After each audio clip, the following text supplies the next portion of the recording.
So in this video, you'll learn how to enable or disable the touch tone prompt on your Soundcore Aerofit 2 earbuds. So this prompt is a sound that's normally emitted from your buds whenever you use the touch control features of the buds. So whenever you tap on this touch control feature right here to start using any of the touch controls, you'll normally hear a ting to show that, or to hear that they've been activated. So if you want to disable that ting, then all you need to do is just launch the Soundcore app on your phone, whether it's an iPhone or an Android phone. And then once your buds have been connected, tap on the settings icon in the top right corner.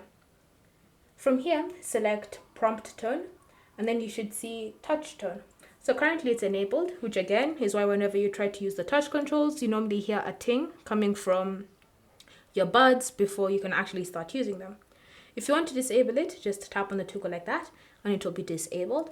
However, if you want to enable it so that you know that the touch controls have been successfully activated, then tap on the toggle and it will be turned on. So it's up to you to decide how you're going to be using this feature. And once you've made your choice, you can now just exit the menu and close the Soundcore app with the changes being applied. Thank you for watching. If you have any questions or comments, leave them down below and we'll get back to you.